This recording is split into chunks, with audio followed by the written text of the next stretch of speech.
What up, what up, what up, what up, everybody? Welcome to another episode of D313XP, episode 31, man. This is your boy DC1. Hold it down for my guys known as Jay and Bree, man. Definitely gonna be going solo for a minute. So definitely, man. I hope everybody had a wonderful Christmas, wonderful holidays, that you celebrate the holidays. Hopefully you spend time with your loved ones, families, and everything, friends, associates, co-workers, and all that. So definitely want to give I hope everybody have a safe and holiday. Got the New Year's coming up. Looking for better opportunities for everyone for going forward to this 2024. So definitely looking forward to it, man. Would like to, thank everyone that showed love with the support with this channel, man. So make sure y'all continue to hit spread the word, to hit that like and subscribe to D313XP, man. Show the love, spread the word out. You continue trying to get this thing to going, man. So definitely, man, decided, man. So we got to talk about it, man. We got to talk about it.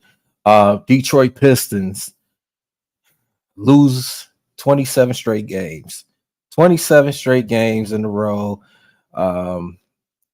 Losing to the Brooklyn Nets last night, 118-112. Cade Cunningham was unbelievable. 41 points, 9 rebounds, 5 assists. He had 37 points in the second half, 18 in the third quarter, 19 in the fourth. He was unbelievable in the second half, despite playing the whole entire second half. And he with 3 fouls. He had 3 fouls early in the game yesterday, but it just shows it wasn't enough with this team. This Pistons team just did not have enough. There's been a lot going on with this organization, with this team. It's so embarrassing that our franchise, is going in the wrong direction. But you can see this Pistons team are, what the game yesterday speaks for itself, that the effort, they played with some urgency. They just not able to close games out. Turnovers killed them. Turnovers, and not playing defense, and then the effort, being out there communicating. This is part of this 27 game losing streak. When you turn the ball over and the opposition score off those turnovers, you're not going to win many games. And to see this 27 game losing streak, this is one of the reasons why. And on top of other things, this team is not constructed right. It's not constructed right because we have too many guards. We don't have outside of Jalen Duren, we don't have a backup center. We don't. I don't care what anybody say. Bagley and Wiseman are pick and roll guys. They're pick and roll guys, and they're not gonna do much. They're not great defenders, especially Wiseman. Guys, they just guys. This is what it is. We get Wiseman here, and I say this, saying to the offseason, get rid of Wiseman. We don't need Wiseman. We get a better big man out there, a backup center. If you want to say Bagley, okay, fine. But Bags, again, he shows, his inconsistency. And on top of that, the guy is always hurt. So it's just sad, man. It's really sad, man, that this, this Pistons franchise, this historic franchise that we used to know back in the Bad Boys days, to the going to work Pistons, in my whole entire 35 years of living, never seen this Pistons team like this. Ever like this. It's insane, man. It's insane. And the difference is the guys out there, like, there's some games, the guys out there, they just look distraught. They look like they don't even want to be here. You know, they're not focused. They're not focused. You know, as I said, you want to construct this team. You want to construct a team to be, progression up to, not necessarily you're going to contend to win the Eastern Conference, but you want to contend to at least be in the play-in, to show you're improving. You look at the Orlando Magic, you look at the Houston Rockets and the Worlds, and you look at some of those teams that have been bottom feeders for a minute. They improved, not just coaching, they improved roster. I know Houston's been up and down this year. Orlando's have one of the best records in the Eastern Conference. They had improved. You know what? Because defensively, they're one of the best defensive teams in the NBA. And we look at this Pistons roster, we have so many guards on this team, and we don't have a wing, and we don't have a legitimate big man outside of Jalen Duren that can help, to improve this team. So what is Monty Williams supposed to do? Yeah, Monty Williams is supposed to be a better coach. You're supposed to, be the best coaches in the NBA, which he is. He can coach. He's a good coach. I don't care what anybody say. Monty Williams knows he can coach. He just need the talent. He just need better players around his system. He need players to, veteran players to help. Okay, Cunningham and Jaden Ivey to Jalen Durns and these guys. The veterans we have, no disrespect to Alec Burks, no disrespect to Bojan, no disrespect to Monte Morris and those guys, Joe Harris. Those not veteran leaders that used to winning.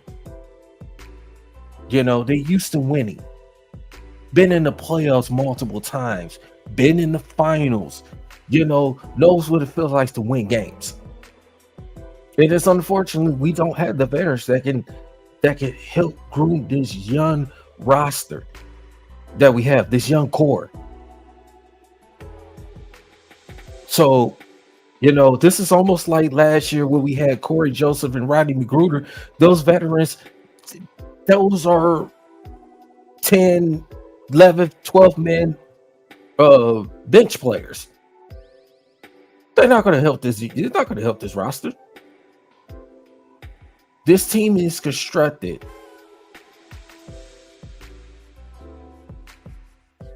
This team is constructed not good. We need veteran leadership.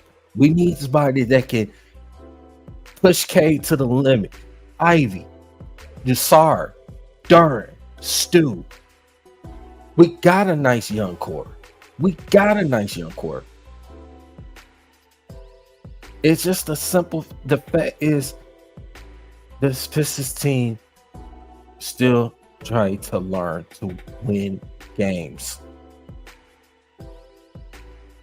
Monty Williams is still adjusting, trying to put lineups out there, trying to put guys who are putting effort out there out on the court. And people going around, the fans going crazy, and seeing on social media talk about, oh, why are you paying Monty Williams $78 million for 6 years? He shows he's not a great coach, and this is third. I don't want to hear all that. Monty Williams is a good coach. Let's just stop with all that noise right there. Monty Williams is a good coach. He showed you that in Phoenix. He showed you that in New Orleans with a young Chris Paul, Tyson Chandler, David West, and those guys. People forget, remember that he gave San Antonio run for their money in a 7-game series with San Antonio. Did pull it out in the second round with a young Chris Paul on that team. Tyson Chandler, David West, Jamal McGlory. People forget about that. Monty Williams was coaching them. When in Phoenix. They went 8-0 in that bubble, and they turned it around the following season. And they turned around, they went to the finals. Yeah, they ended up losing, but they went to the finals. Out up to bring a championship to Phoenix. and things didn't go well. We get to the playoffs. It's just it didn't go well. Losing to Dallas, losing to Denver, and all it is. And Pistons, we able to fortunately get a coach like him that can help this young team. It's going to take time. The fans is getting impatient. I understand the losing streak is ridiculous, but you got to give Monty Williams a chance to work with this team. You got to give Monty Williams a chance. Period. Plain and simple. Right quick, I want to give a shout out to Foster Covers, man. Foster Covers, thank you for on the chat, man. For everybody that's out on there that's watching, man, thank you, showing the love and support, man. So definitely, man. I'm definitely gonna be putting the link in the chat. If you guys want to join in with me, you're more welcome. So the links will be in the chat, So definitely looking forward to chat with you guys today, man. Talking this Pistons and Lions talk, man. So definitely looking forward to hearing from you guys. If you're available to come on through, you come on through. So boy, DC1 is holding it down, man, for my guys, man. So I just wanted to say to get a shout out to, right quick, man. So absolutely, man. So, but back to the Pistons talk, man. Like I said, there are some games that the Pistons had opportunities to win. They had to win some games and let us slip away. You had an opportunity to beat Brooklyn twice. You had an opportunity to beat Atlanta. And the Utah, last week would Utah didn't play their starter, 4 of their top players, and they Pistons still lose that game. Memphis in the world, without Ja Morant, your opportunities you could have beat the world defending champions who didn't. Their coach and their best player, got ejected. You had opportunities to beat Washington, opportunities to beat other teams, and let that slip away. So this Pistons team, they're a better team what their record says. I don't care what anybody say. They're a better team what their record says. It's just unfortunate that, when you turn the ball over where you're not showing the lack of effort, that's how you're going to lose games. That's how you lose games. We on the wrong side of history. And it ain't getting no easier because we got Boston coming up the next game. Then you got to come home for Toronto for the end of the year of 2023. Going into 2024, we got to go on the West Coast trip. It's not going to be easy. It's not going to be easy. We're about going into 2 full months of not winning a game. Got 2 more games left in this year of 2023.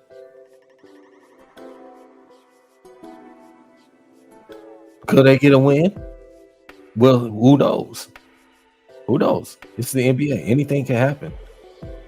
Who knows? But changes. And speaking of, I want to talk about changes. Tom Gordon, had a little quote unquote so-called interview, whatever it was. Talking about changes is coming. Changes is coming. But the problem is, it should have been some changes a while back. It should have been changes a while back. You're coming out saying it is ridiculous. Fans can say what they want to say, but it's ridiculous. And fans have the say they're right. They're saying what they say.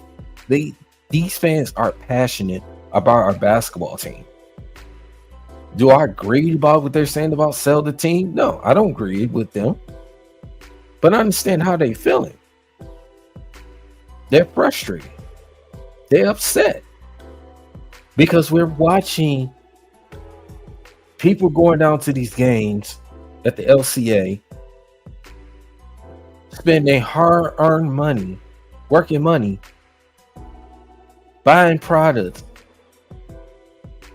and to the performance that we see out there with this team. I understand the fans is upset. I understand they're frustrated because they're tired of this losing streak. They're tired. You watching the game at home, whatever you're confined, listening to it on the radio, driving, out and about. They're tired of hearing Pistons is, losing. They're tired of it. I understand that. But we can't. They're not selling the team. That just Tom Gores is not selling the team. It's not happening. I don't agree. Like I said, I don't agree with fans saying that, but I understand why they're frustrated. But it's not selling the team. It's not happening. You let it go. We can stop all the firing Monty Williams. It's not happening. It's not happening. Art tell him, Troy Weaver, you can say what you want. If you say you want Troy Weaver and Art tell him gone, I'm not arguing with you on that. I'm not arguing with you. That's how you feel. But Troy Weaver, and I'm going to say this, and I'm going to be honest, it started at the beginning when Troy Weaver, took over as general manager for just about, 4 years ago. Almost 4 years ago, as to be exact. I'm going to say, okay, well, Troy Weaver comes in. You'll see what he does. He comes in, he's supposed to be cleaning house and this, with this, this organization with the whole Blake Griffin situation. You want to, change up things. So this roster wants to go a restoration mode. I just clearly understand that. But, it was some of the moves I didn't like that he did. I understand he wanted to go younger, start fresher.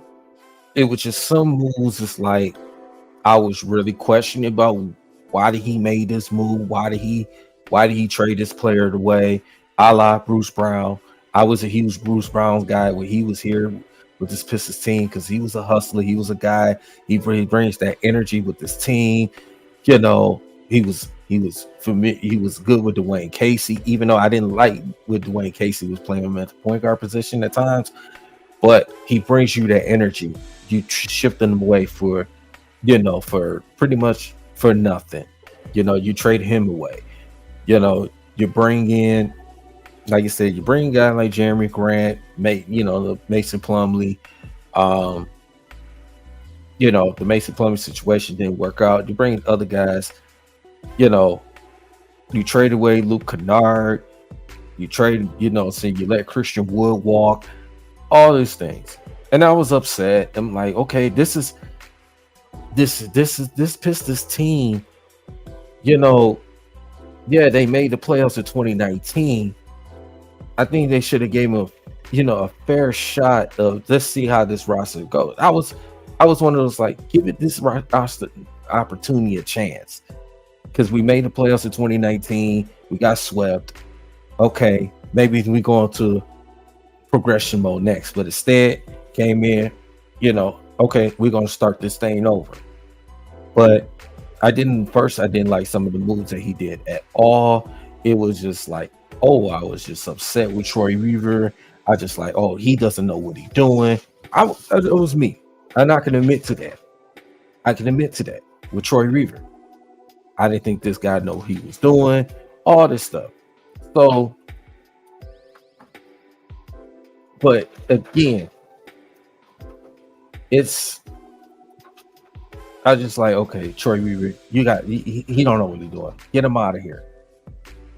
I was like, this guy don't know what he's doing. But then when he was drafting young talent, he was drafting like Sadiq Bey and Stu and Killian Hayes and and then we turn around and get the number one pick. We get Cade Cunningham, then we get Ivy, we get Duran, then you turn around, we get Asar this year, and Sassler. I said, okay, get Troy Weaver the benefit of the doubt. You know what I'm saying? Give him the benefit of the doubt. Like, he's drafted well when it comes to young talent. And you see that with Ivy, what he's able to do, with Cade. with still getting that contract, extension of 4 years, 64 million. That I understand, what I'm saying? Like, he has drafted well when it comes to talent. It's just that now is the issue is constructing the team together with this young core. That's been the issue. I mean, now it's like even last year you traded Sadiq Bey, a guy who like one of the guys that we drafted that can shoot the ball. You drafted him, but then you traded away to trade him away for Wiseman that can't even stay healthy. You couldn't even get get on the court with Golden State. He looked lost. You claim talking about you want to go bigs, but he's not the type of big that we need on our squad. It's just plain and simple. It was a bad trade, and it's showing that it's a bad trade. Okay, you would bring in Marvin Bagley, but the problem with Marvin Bagley, he's not a bad player. He's not terrible, but he can't stay healthy. It's like it's really Jalen Derlin, and then when he's hurt, you got to rely on Stu. And Stu is not a center, but he has to play the center position at times. It's just, with Troy Weaver, what he is doing, what he is doing to this, this roster construction, bringing in veteran guys. These veteran guys is not helping this young team. Don't disrespect it. Like I said, don't disrespect the Alec Burke. No disrespect to Joe Harris and those guys, but those not the veterans that's going to help this young team win games. That's not going to happen. They're not.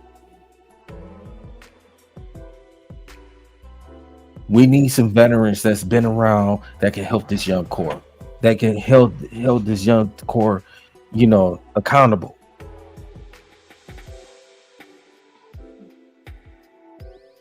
It's just sad, man. It's really sad. It's really sad. Kina, what's going on? So, thank you for watching the show. Dynasty Sports Network, man. Dynasty Sports Network. Make sure y'all hit that like and subscribe to their channel, Dynasty Sports Network Detroit. Make sure y'all, hit that like and subscribe and follow them on all social media platforms as well. Make sure, my Big Willie Styles, Big A, Culture Boy Juan, King, Cass. Make sure y'all hit that like, subscribe to their, channel as well, man. Show the love and support, man. So definitely, man. Oh, you got Big Willie Styles in the building, man. Big Willie Styles in the building coming through in this show, man. Big Willie Styles, what's going on with you, brother? So that's what we doing. That's how we starting the show off, man. We talk about Listen, bro. Listen, man. Yeah, listen, man. We can get the negative out the way, man. Then we could talk positive. Of course. Listen. It was inevitable. Like, I know we've been ducking it. Not really ducking it. It's just prolonging it of having to have this discussion because you just didn't want to have the negative overtones of what's going on. But I tweeted out yesterday, like I didn't want this for the Pistons for real.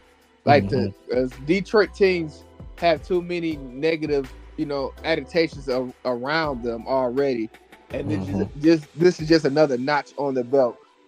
So, listen to what you're saying. I had to go through like several, thoughts in regards to the state of the Pistons franchise itself.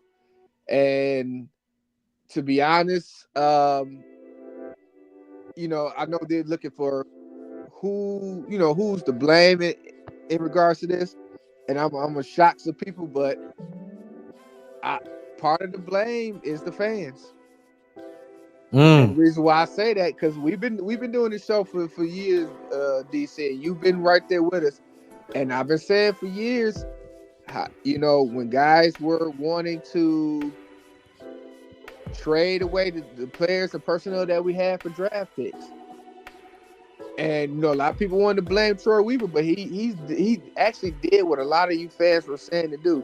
Listen, we need to trade away this guy and trade away that guy. Let's get the draft picks. Let's work on the draft. And I've been saying it, and I think you can vouch for me, DC. I said we don't want to keep getting these draft picks. Like, we don't want to keep going through the draft because it's not going to work out. There's never been a team. You can go through the history of the NBA where they have made something happen with just strictly draft picks. For example, you got Philadelphia. The only person left from that trusted process is Joel Embiid. You can go to Boston. Remember, Boston had all those high draft picks? And you see there's only two of the guys left from that. You can go with Brooklyn. Brooklyn had all the draft picks, and they ended up just trading all that away to try to get the big three over there. And that was my whole premise of saying, listen, y'all too excited about getting draft picks, but the issue with getting those draft picks is that you're trading away experience, and that's what this team is suffering from right now, is the inexperience. That's why you see a lot of turnovers, because the guys don't know the proper floor spaces. They're not used to playing with each other, so you see a lot of turnovers in these games. And the shooting, they never drafted. They drafted a lot of athletic guys, yes, but if the guys can't shoot, if guys, every night, you're getting out rebounding and you're getting guys that's not able to shoot beyond a three in this day and age of the NBA, you're gonna have this outcome. And so, they're dead last. Yeah, and they're dead last in 3-point shooting. They're dead. They cannot defend the three. It's egregious. It is egregious. And this was what I'm saying. Like, far as, and I understand where you're coming from when you're saying with the fans. The example, like the Sadiq Bey trade. You traded Sadiq Bey that we drafted, that was a shooter that can shoot the ball. You traded him for Wiseman because you talking about you needed some big, but the problem is Wiseman couldn't get on the court with Golden State. And another thing, I have to admit that I was wrong in regards to what Wiseman could have been. My thing was, I know it wasn't a matter of them trading Wiseman. I don't think they didn't trade Sadiq Bey for Wiseman. They traded Sadiq Bey, of course, because Sadiq Bey was about to come up on getting a contract, and the Pistons wasn't going to pay him, so they needed to get something for him. So it wasn't. I think when people say we traded away Sadiq for Wiseman, no, they traded him away because they wasn't going to re-sign him, and they needed to get something and not let him go away without getting anything. So that's what that was. And for me, I felt like Wiseman never fully got the chance because he was healthy. So I'm saying, okay, maybe if once he gets the opportunity to get out there on the court, it wasn't going to be a lose situation. But I was wrong, because going into this year, I'm like, okay, I'm going to give Wiseman an opportunity that no one else did, because everybody was like, man, Wiseman is trash. He don't need to be here. I said, no, let's give him a minute. I think he can be able to showcase something that we can use. I was wrong. I was wrong. What's up, y'all? What's good? What up, Dante? Seeing Wiseman out there is like, he doesn't look like he knows what he's doing when he's out there.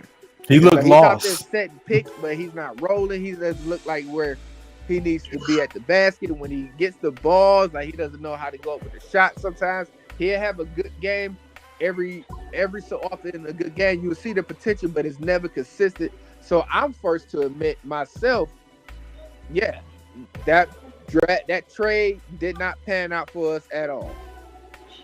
No, I'm hurt by this, man, because I've been a Pistons fan since I was 6, and I've been a Lions fan since I was 6. And I mean, I even can see us going on to like an 8-game losing streak, maybe a 10 at the most. But a 27-game losing streak, bro, I can't see it, bro. I can't. And I'm trying my best to just it's hard to see what's going on. Like, and like I know what you said, Daryl. You said don't fire Monte Williams. I understand that. I mean, but it seemed like the guys are not playing for him. You know what, Dante? I know a lot of people say, let's not on Monty Williams. No, he has a portion in this too, because at the end of the day, he's still a head coach. Yeah, yeah. He got to look. It's like he should look at this team. They should have been called a team meeting 10, 15 games ago. After the 10th loss, it should have been a team meeting. But they had those player only meetings and them team meetings too. But it's certain in-game adjustments that him being the coach that he is, and him being one of the highest paid coaches, you need to see. Okay, I know this team ain't orchestrated to where you want it to be, but you're still a coach.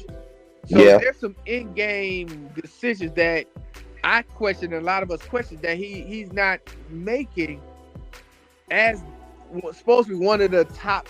Like, the fact that he's one of the top coaches in the league should warrant us 1 or 2, 3 games within this losing streak, and it's not showing. And it's like everybody say he's doing the evaluation process, but at some point in time, I'm gonna have to stop the evaluation and let us get a win off.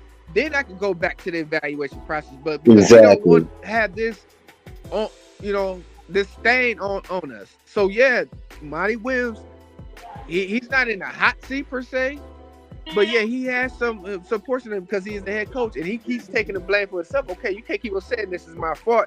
This is my fault. You done said this several times. Right, he's a coach. It's only gonna be so many more times we're gonna keep on hearing that it's your fault.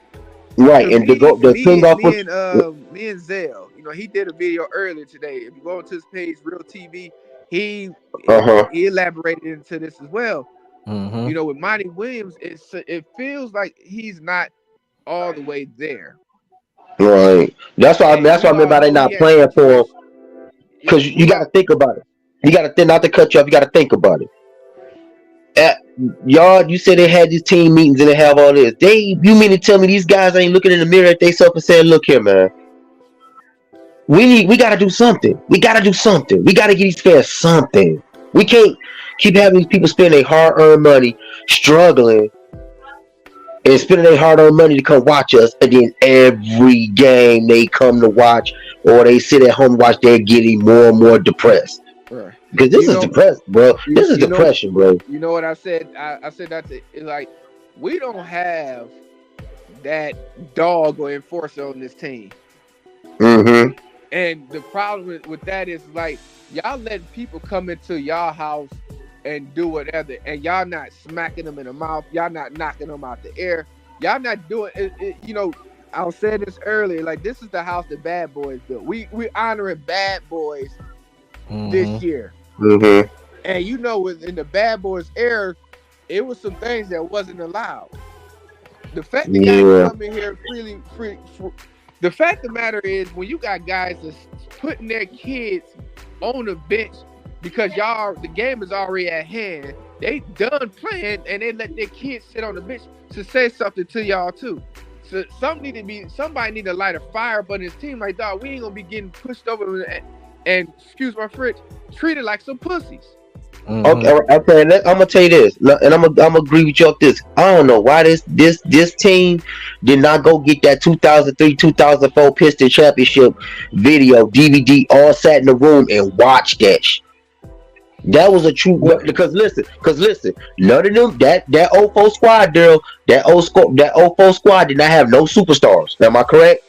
No, they didn't have no superstars. But the thing is, they had experience. They had experience. Exactly. But that right there. This is the thing.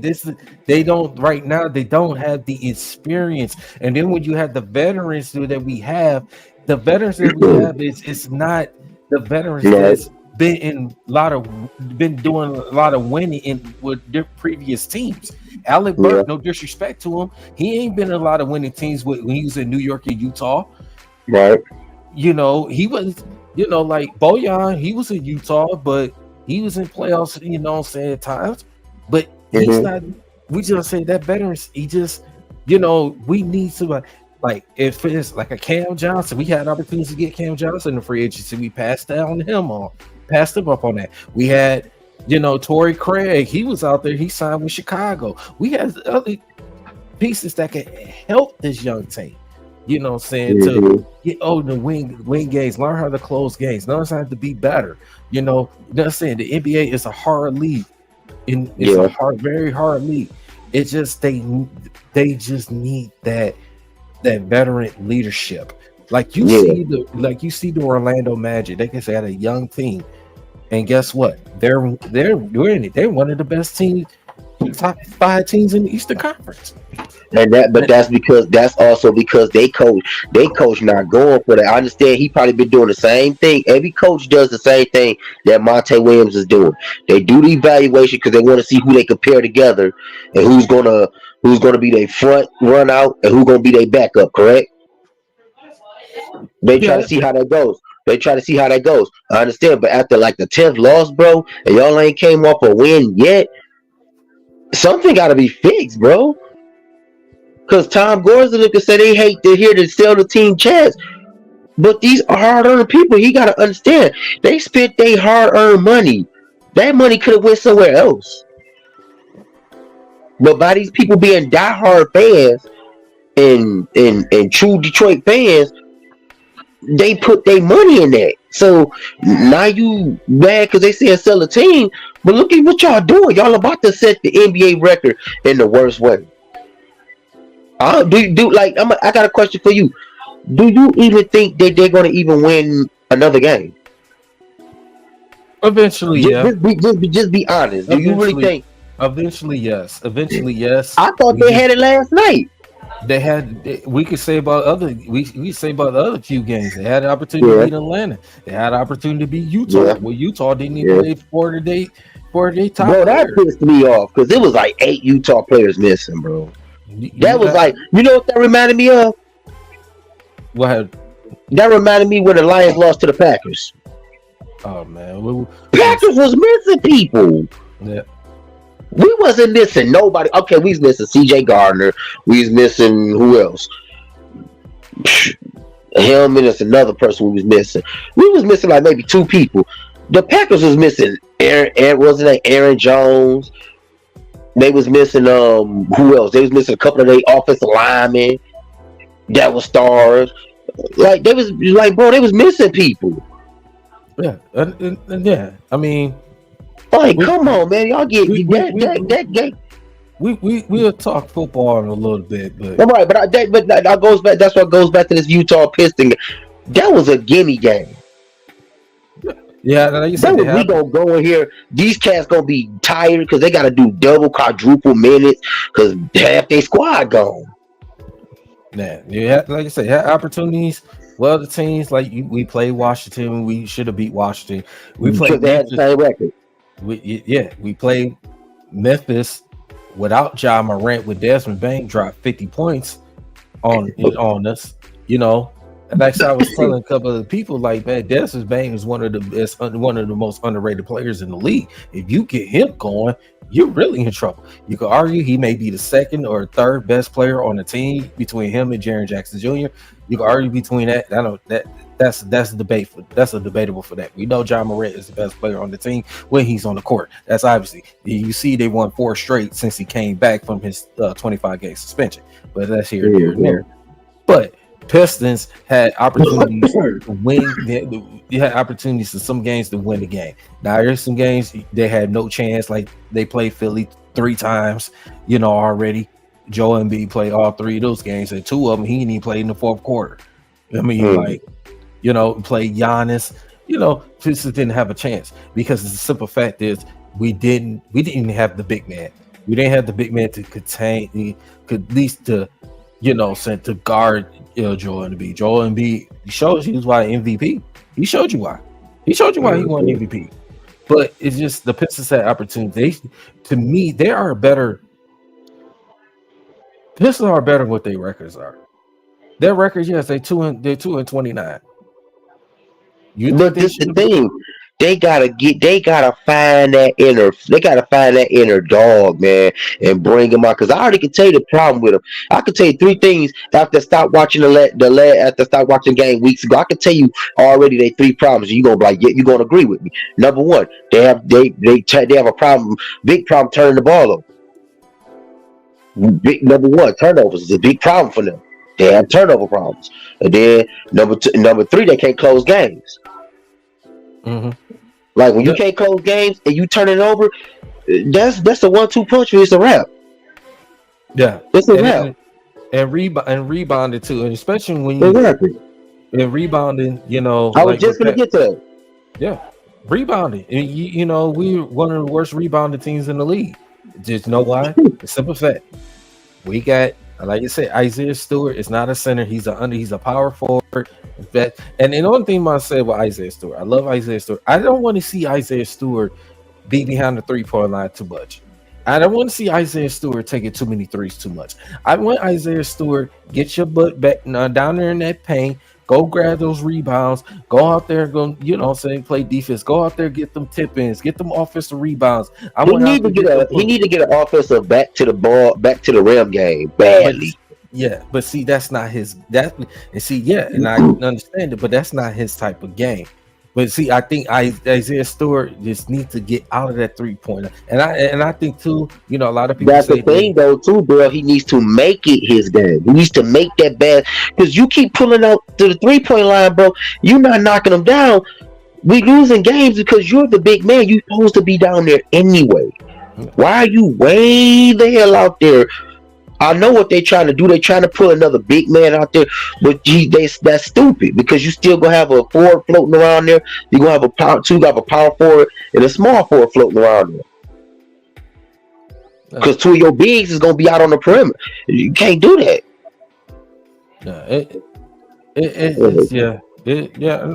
It's just really it's really tough, man. It's really tough with this Pistons team, man.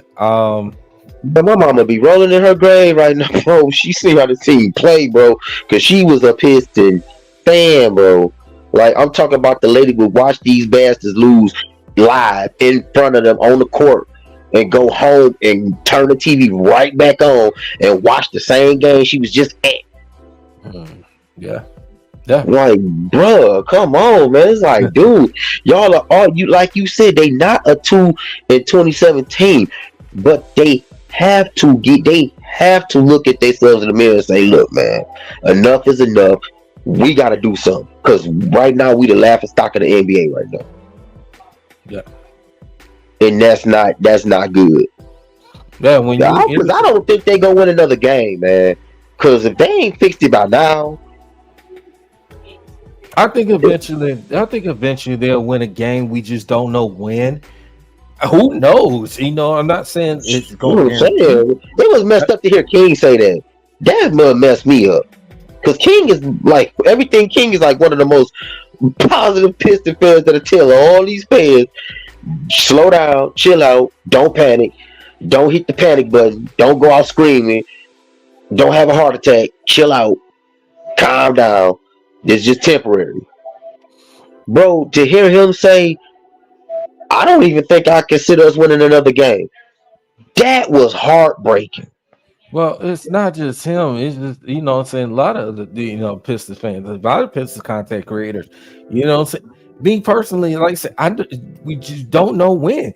You know, what if it happens, they turn around? I don't think it's definitely going to happen. What if you turn around, you go to Boston and beat Boston? With the team that got the best record in the NBA. That can happen. That can happen. But these are the three things that need to happen for that to be pulled out.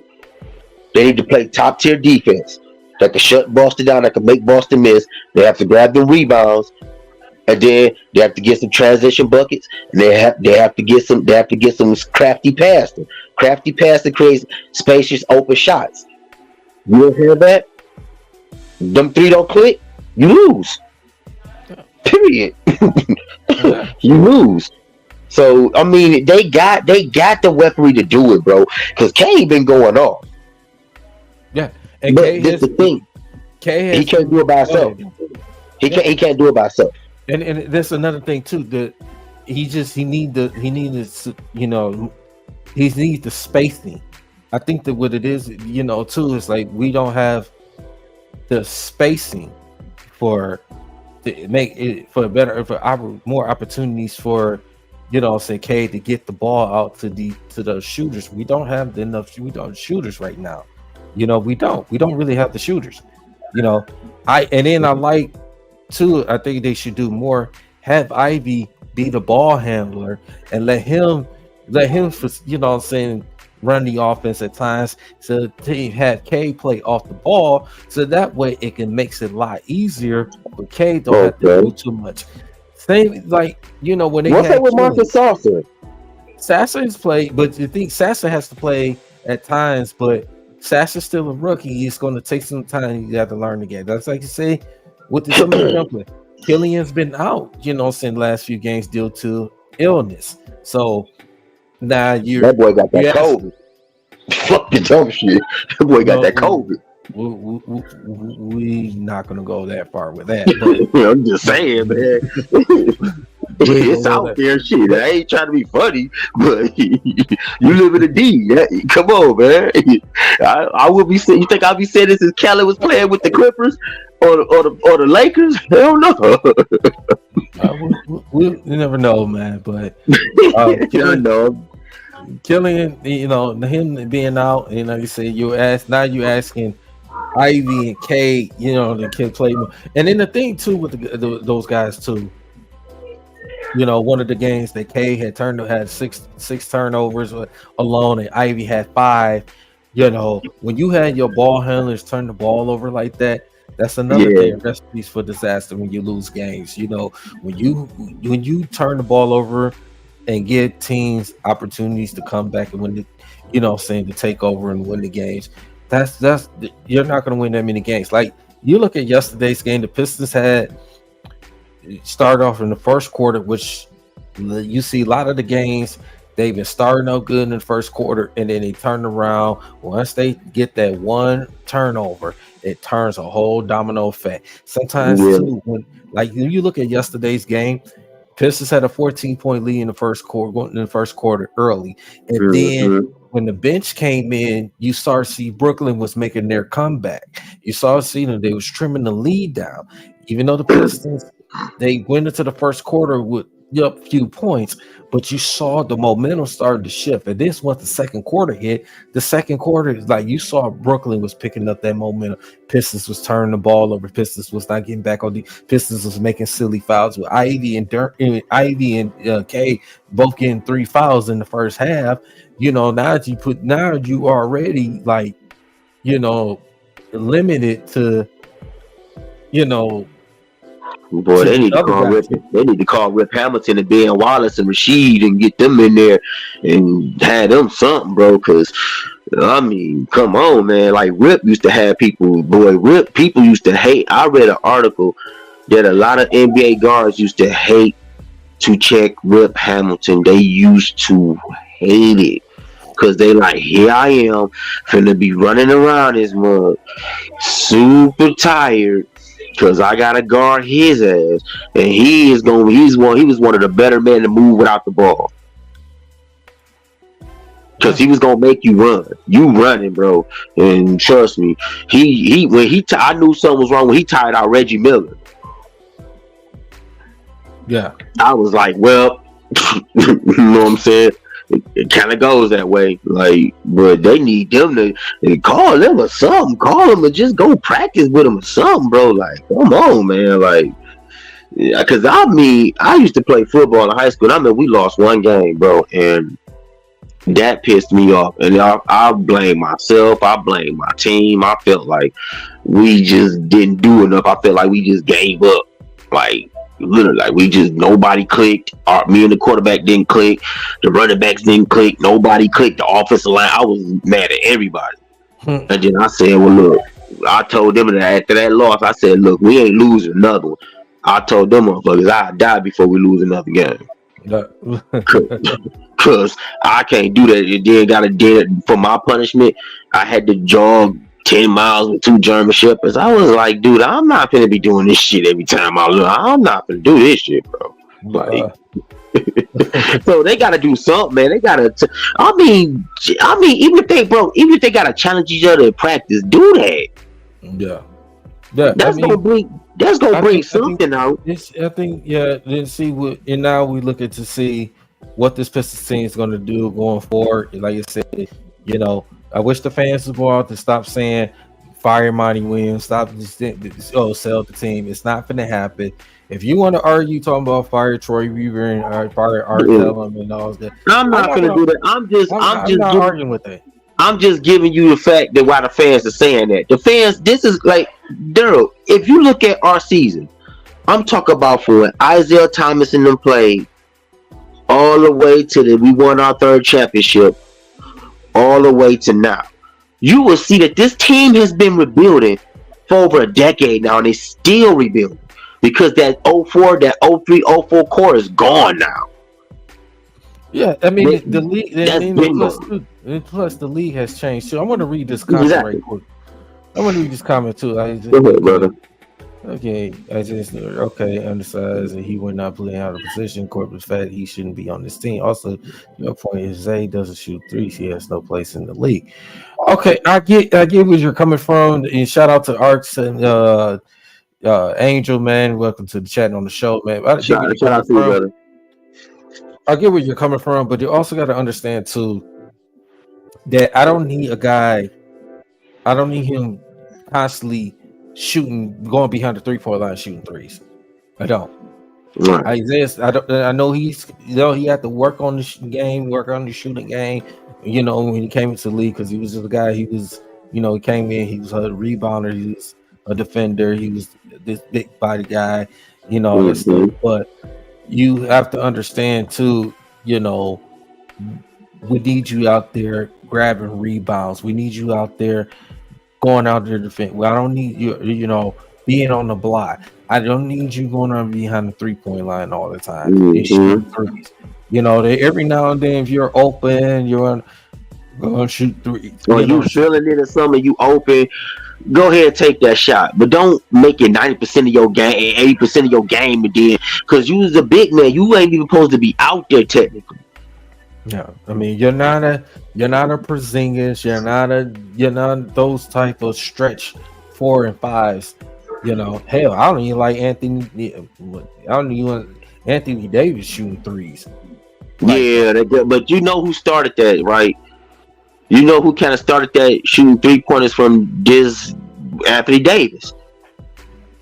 He started that because he was okay. I got this offensive game a little bit. Let me try to. I guess he was trying to add more arsenal to his game. So he's like, let me take a step out here and, let me see if I can knock it down. And he started doing it. He worked on that. He got into a craft. Now he can shoot that. Like, he's a threat when he's out there. You have to really guard him when he's out there. Like, you can't just leave him wide open. Like, he's just a center. He gonna miss it. He's not a Zion. You can leave Zion out there to shoot that all day, and he gonna clang it. Or you can lose. What's my man name? Jonas. What's his name? Jonas Julovicius or whatever. You can leave him out there. He'll clang it. Clang. Okay, cool. You couldn't do that with a Paul Gasol. Yeah. Or you couldn't do that with an AD. They gonna hit it because they've been working on it. Yeah. Shoot, I'd be scared to even leave Andre Drummond out there. Speaking of Andre Drummond, I'm glad you brought that name up. Andre Drummond yesterday, the Chicago Bulls. He's a backup.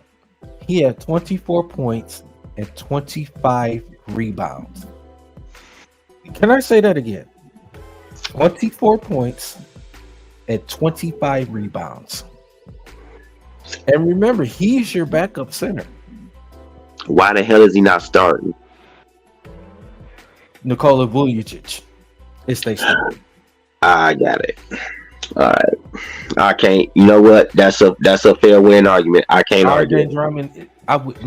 The way Andre Drummond play, I wish we would have him as our backup center. I'm gonna give you some old school news. The day before we got rid of Andre Drummond, I know the last team he played before we got rid of him. He played the Nuggets. Here, how I know? Because I was at that game with my stepdaughter, and we watched him go retarded. Had one of the best games of his life as a Piston. And then a game later, he was gone to Cleveland. Bye. Cleveland. I don't want that contract. Bye. Whatever. I got Blake over here too. Bye. See you later. I got Blake and you over here. One of y'all contracts I'm gonna keep. I'm gonna keep Blake. See you later, Drummond. I'm good. Yeah. And just ship them off. But see, this is the Pistons' problem too. This is what I have a problem with them. Because they've done it out the years. I know you've seen this. They'll make it. How long have they been making Boban Bjanovic? How long have they been talking about Boban should be traded? Or they kept putting them in trade talks? How many seasons have they kept putting them in trade talks? Right? But then you get Drummond out of here, you get Sadiq Bey out of here, you get Derrick Rose out of here. Well, the whole time you're talking about this man right here. We trying to trade for Bojan. We trying to trade for Bojan. Who gonna be good for Bojan? We need somebody. We need a perfect package to get rid of Bojan. But y'all been moving people around from him. That was never in them trade talks. Well, like I said, I mean, I'm not going to really get into the whole Bojan situation because the simple fact that, whatever, nothing's going to matter anyway. Because but I was saying before this, even before this season, how many times have you heard? How many seasons has Bojan been here? Yeah, I mean, what? But you've been hearing Bojan. You never heard of the Pistons trying to move Derrick Rose or the Pistons trying to move Drummond. Before Drummond got traded, he was never involved in no trade talk. Well, remember? The only reason they traded, Andre Drummond is because the contract. I know because of the contract. Yeah, that was the only reason why they traded him, because they knew. Same thing they did with Bay. Oh shit, Bay contract coming up. We gotta do something. Shit, let's trade him. Okay, well, we gotta get some type of trade. If it's not gonna be a direct team trade, we gotta try to fluster him somewhere in there. Well, like you said, it's not going to matter what's going to happen at this point, whether Troy Weaver's going to do a trade or not, because the simple fact this team is not good enough. You know what I'm saying? And I don't see nobody putting a player over here that can help their team, and I don't think a player will want to come over here right about now. Looking at the record, it's not gonna. It's just already. It's been a lost season. So at this point, man, even whatever happens, it's the season's already pretty much already over. It's already over. We're in the lottery again. Well, so but Dante, man, listen. I think we had enough Piston talk, man. I really thank you, because I was gonna say it before. I was gonna say, listen, I know I ain't made a video yet. I know I'm hella late. I'm glad that my team won the North. It's been since '93. I mean, to get that monkey off our back felt great, man. And I'm not gonna lie, Daryl, I was scared going into that game because I heard about Nick Mullen.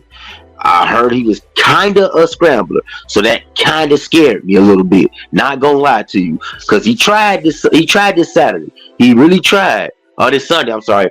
He tried this Sunday. He really tried. Speaking of that, Dante, the Detroit Lions, your NFC North Champions, the first division title since 1993, when it was formerly the NFC Central. The Detroit Lions pulled off the victory against the Minnesota Vikings. Man, it feel good as a Detroit Lions fan to win that division, to have a home playoff game. But I'm gonna say this: the job is not finished.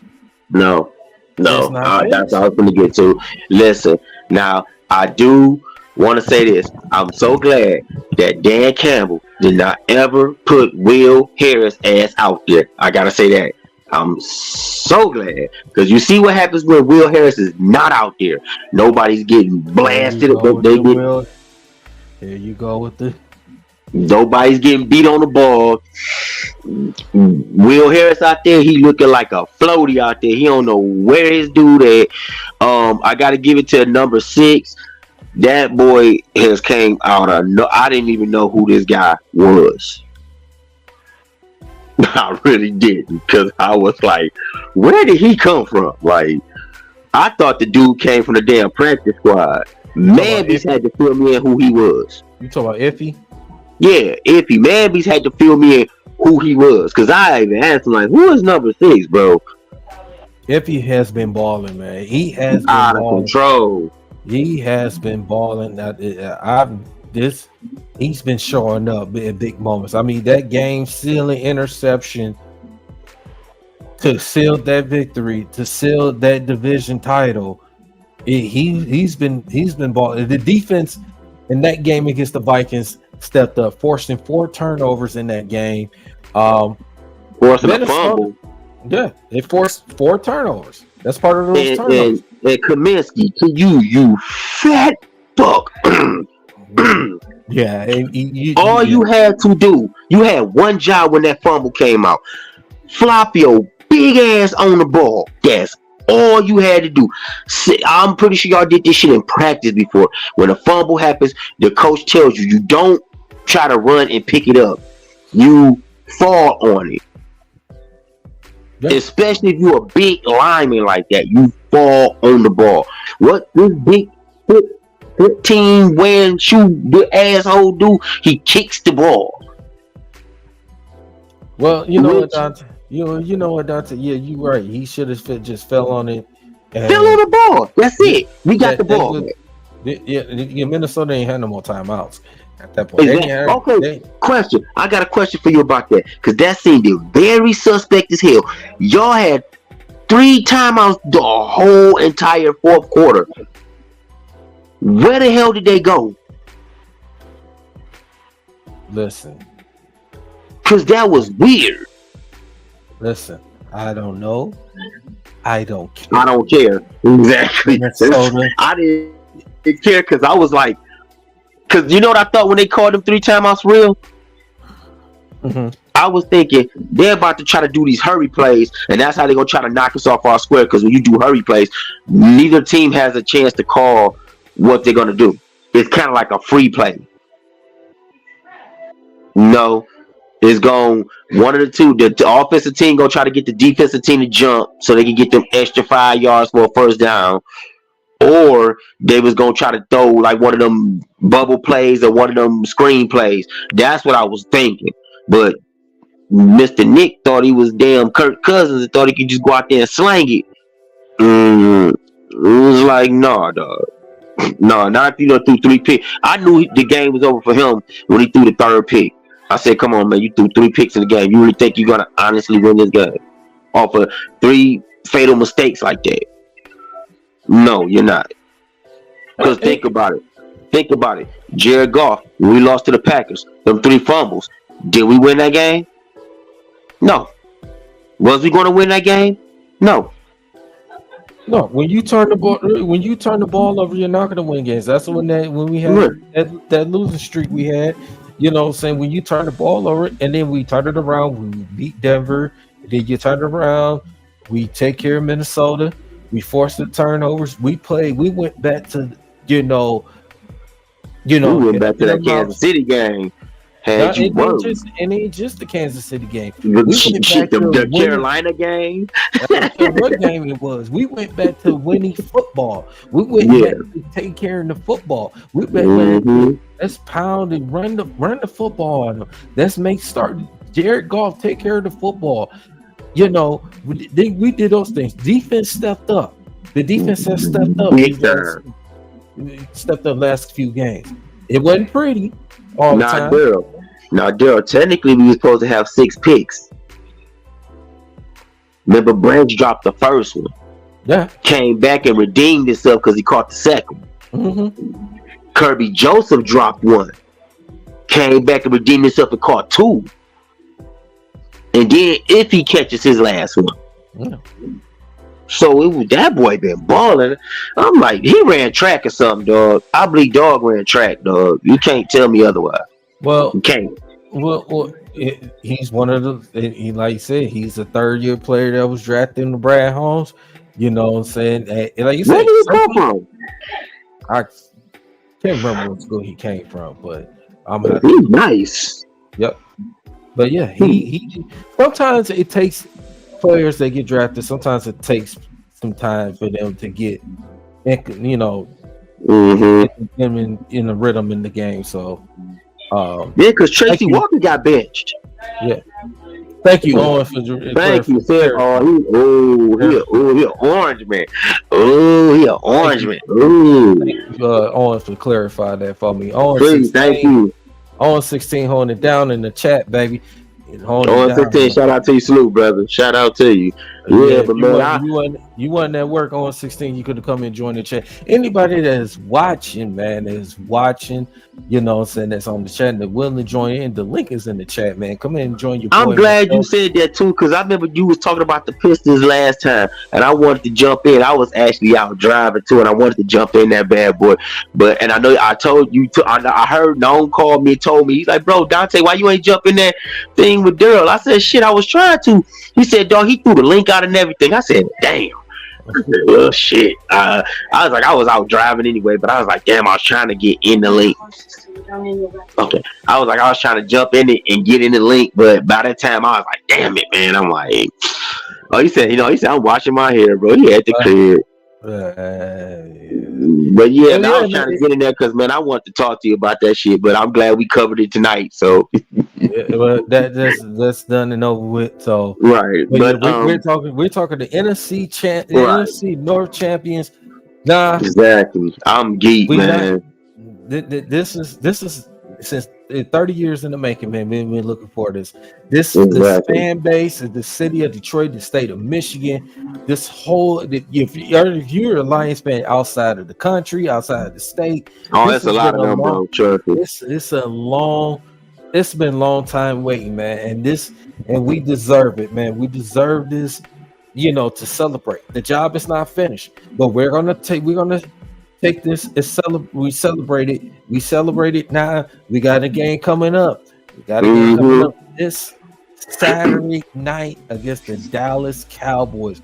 This is going to be a big matchup. Dante, what do you like to see of this Detroit Lions versus the Cowboys Saturday night? What are your takes, man? Go ahead, man. Number one, I want to see the fans do what they've been doing best, been holding them stadiums hostage, man. They coming in that mud. I want to see that. What I don't want to see, I want these referees to let our team play, call the necessary calls, please, because every time we go to Dallas, it's some BS. So, and we always, and Daryl, I say this with a straight face, we always play hard against Dallas. We just get screwed by the referees so much, man. I done seen commentators be like, nah, that wasn't the right call. And when they saying that, that's a problem. So I want the Lions to go out there and play like they did against the Vikings, like they did against, I really want to go like they did against the Broncos. Just go retarded, bro. Just show your ass, bro. Just go out there and just try to eat out there, man. Cause they coming, bro. Like, and please, I'm on 16. You are absolutely correct. Please run that ball, dude. Like, don't never stray away from that. I can't say it enough. We got one of the best running back duos in the league. Please utilize them. They want to be used. Use J-Mo out there, man. Let him eat. Cause some of them corners ain't gonna be able to. That dude fast as shit. Them corners ain't gonna be able to deal with him. They not. Like, name a corner on Dallas that's gonna be able to deal with J-Mo. They really can't even deal with Amara St. Brown. And we ain't even gonna get on Sam Laporta. They're not gonna be able to deal with Sam Laporta neither. They not. So I want the Lions to go out there and pound the ball down their throat, run that defense raggedy, run them tired, keep them on the field long. The longer you keep them on the field and you keep doing your thing offensively, the better chance we have. Now, Dak Prescott, oh God, this guy. He's not a scrambler. He will run when he have to, but please put pressure on that guy. Please, when he's frustrated, he's a terrible Dak Prescott. You're going to get some picks out of him. You're going to get some 3-and-outs out of him. You're going to, but in result of that, we have to score off them 3-and-outs and off them mistakes. We can't be leaving points on the field, so we got to collect all the points we put out there. I don't care if you go out there and get 3-3, 7-7, 3-3, 7-7. Long as you're out there battling, you got that defense on the field. That defense should be on the field at least 30 minutes of the game, so they could be dead tired. Because if you got them out there that long, I don't see them beating us. Even with the referees trying to help, I don't see it. I see the refs like, look, we tried to help y'all. We don't know what happened. So that's what I want to see. I want to see the Lions go out there and fight hard, which I know they're gonna do. I don't question that. I just question the BS from the referees is what I question. So that's my thoughts on it, man. I ain't gonna predict no scores because last time you do that, when you do that, you setting everything up to failure with that one. So Daryl, what do you want to see out of this? What do you want to get? What's your take on this game? Well, I'm gonna say this right quick. I'm gonna try to pull up the screen right quick. Okay, now take your time, bro. Shit. I have a little different. My screen acting up. It's my screen acting up. Man. Screen acting up right quick. I know why it's not giving me enough time. Calling my damn cat. With my cats. Come on, boo. Come on, man. Come on. Cat's being goofy, bro. Oh, he done went out, but left me in this bad boy. Dang. What? Come on.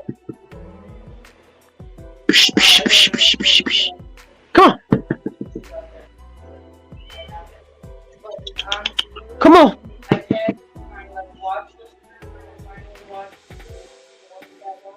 Come on. Daryl went out for a minute. He trying to set his stuff up. He probably gonna pop back in. But yeah, man, I definitely I'm gonna keep talking till he come back in, man. I definitely I don't know why we verse Dallas and Dallas every time we verse the Cowboys. I think the last time we played, oh, here you go. Yeah. But so there's a little technical difficulty in my end. Yeah, all right. What the? Yeah, a little technical difficulty. But this is what the Lions got to do. And like one of the things they have to do is against the Cowboys, they got to run the football. You got to run at Michael Parsons. You got to run at him. Don't run away from him. Run at him. You got to make Michael Parsons play the run because he doesn't want to. He like the freelance. He like the you don't want to make his game easy. You want to make it difficult for him. You tire him out. You tire him out. You know what I'm saying? You frustrate. You had this oxygen sitting on the, breathing for oxygen. You have him go on the sideline time. You wear him down. Yeah. You wear him down. That defense is not, they already cannot stop the run. Ask Buffalo, ask Philadelphia, ask Miami, ask the teams ask Arizona. The teams that the Dallas Cowboys lost to, those teams that ran the football. That ran the football effectively. Exactly. And we got to do it to do it. We got the dynamic duo to do it. And exactly. We got to come out and run the football, run in the mouth. Hit them in the mouth. We got to be physical against them. And on top of that, number two, we got to get pressure on Dak Prescott. Dak Prescott, we cannot let him sit in that pocket, having so much time buying ice cream, buying cupcakes at Kroger and all that stuff. We can't let him have too much time and finding CD Lamb, Michael Gallup, and Brandon Cooks and those guys because he's going to pick you apart. You got to get some pressure on him often. You got to sack him. You got to put him on the ground. You got to make him go third and long. Shit, didn't they even tackle him? He weighed like 238. Then you got to wrap him around. Damn, Teletubby baby out there trying to throw a ball, man. You gotta wrap him around. You gotta put pressure on Dak Prescott. Yeah, You you know do. that. Cause you let him get open. You let him hit one Mississippi in that man. It's a wrap. Yeah. And then only the two if I'm the Lions, Dallas, they can't run the ball. They're gonna try to run the ball, but they don't got the guys. They don't have Ezekiel Elliott no more. They got Tony Pollard, but they're not gonna run the ball. They want to beat you in the passing game. And Dallas, And Tony Pollard ass, bro. no, he's not. He's not. But He ain't got no line. I can tell you that because all the times I seen Philly do to him. well, let me get my thought, Dante. Let me get my thoughts. Then I'll let you finish. But the keys, like I said, you gotta make sure you get, like I said, continue, you get pressure on Dak Prescott often. You frustrate Dak. You frustrate Dak to the point that Dak is going to he's going to turn the ball up. He's going to throw you a pick or two. He's going to throw you a pick. You got to get pressure on him. You got to play solid defense. You can't make mistakes. You can't give them free first downs. When I say about free first downs, you know what I mean. Penalties. You can't get those type of pass interference, defensive holdings, face masks, all those things to give Dallas momentum to, to their offense to score touchdowns. You got to get pressure on Dak. You can't. You make them wide receivers. You put pressure on those wide receivers. Mm-hmm. You put pressure on those wide receivers. Jam them up so he can't do nothing. Once he jammed up and they jammed up, he gonna have to take a fall. Or he gonna be throwing that bitch out of bounds. Or he gonna don't let him run either. Don't let him run. He's gonna run, try to get first down. So, and another thing too with the Detroit Lions, take care of the football. You take care of the football. Take care of the football. Don't you know what I'm saying? And don't commit silly penalties. You got to score a touchdown because Dallas, when they get in the offensive rhythm, they're going to try to score touchdowns. You don't want to be falling behind because they have been undefeated at home this entire season so far. This is their last home game. I believe the Detroit Lions, those things they have to do. They cannot turn the ball over. You got to force Dallas to turn the ball, and you got to run the ball effectively. Ben Johnson has to go out there with the play calling. He has to do it. He has to outcoach Mike McCarthy. Him and Dan Campbell have to outcoach Mike McCarthy. Mike McCarthy, he's calling the plays on offense. You got to outcoach this man. Let me ask you a question, bro. Did you see that last game with Dan Campbell against Minnesota? Didn't that motherfucker look like he wanted to drink a 12-pack? I got to lose this fucking game, bro. He's like, we cannot do this shit, bro. We done came too far by faith to let this shit happen. He was ready as hell. He looked like he needed a 12-pack right then. Like he looked like he was about to turn the damn Ben Johnson. Like you got open that cooler, bro. Like open the cooler, bro. Like I was trying to hold off but yeah, man, you gotta stop their run game. They're not gonna run too much. Because I'm gonna tell you, that's what I was trying to tell you. Tony Pollard against the Eagles. Tony who? Where was he at? Tony who against the Eagles? But where was he at? He was absent as hell. He didn't do nothing. Dallas. They not gonna run the ball. They not a good. I know they're not. They're not gonna put their trust in him. But they looking at Lions has probably got one of the best run stop defenses because that's why teams don't run. Minnesota didn't run against us like that. Tell me I'm lying. They threw the ball majority of the time. They threw it. It was like hell no. Yeah, but. Yeah, man. And we supposed to be getting. I don't know if we supposed to be getting CJ Gardner back right this game. He's gonna be ready. He's gonna be ready. He's looking forward to this game. That nigga gonna go out there and show ass cheeks, bro. Dallas ain't gonna know what hit their ass. Like, yeah. And then this is the opportunity. Then another thing, this is the opportunity for Lions to able to win this game, because now if you win this game and then win next week, and the scenario, the lowest you could go is the 3rd seed in the NFC. Yep. You can go number 2 and possibly number 1. Now, if you want to get the number 1 seed, you're going to need San Francisco to lose one of their last 2 games or both of their last games. Now, the 49ers got to play Washington. That should be a win. Then they got to play the Rams at home against the Rams, but that's not going to be an easy task because the Rams is a division rival, and plus the Rams are still playing for, contain their playoff spot in the wild card. So San Francisco are trying to close this in to get the number 1 seed. The Philadelphia Eagles, my other team, the Philadelphia Eagles, they're trying to hold it going for the number 1 seed. They're got to win out, and they got to get 49ers to lose their last final 2 games of the season. So it's going to be tough for the Lions. They have to win out, and they pretty much control their own destiny to get to the number 1 seed. If they don't get to the number 1 seed, they can still get to the number 2 seed. They just need the Philadelphia Eagles to lose, one more game. If they come to a tie, the Detroit Lions can actually Eagles ain't losing on next 2. Eagles got the Giants, bro, twice. They already beat the Giants. They got them again. Well, they got them again the last game. In the regular season, but they got Arizona that's coming up this week. So. They win the goal for them, bro. Arizona suck.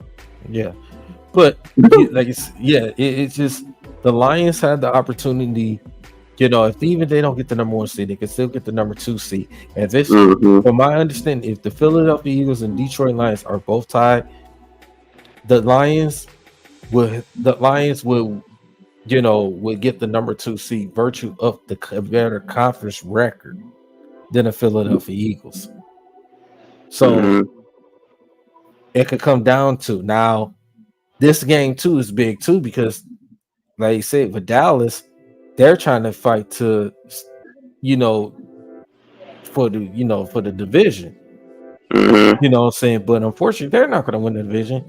You know what I'm saying? Because even if they're tied with the Eagles, if they end up tying by the end of the season, the Eagles will win the division because they have the better conference record. They had, and not only that too, even the tie for the division, Eagles will have the better conference record because of the Eagles beat a few opponents that the Cowboys didn't beat. So that's going to favor the Eagles. So, like I said, the job is not finished with the Detroit Lions. They got to go out there and still take care of business. If they beat Dallas, go out there, rest your starters. Don't play your starters. Don't play golf for them. Rest them against the last game at home against Minnesota. You put Hendon Hooker out there, get him some reps out there. Teddy Bridgewater, they should split. Hey, Teddy played the first half, Hendon Hooker played the second half.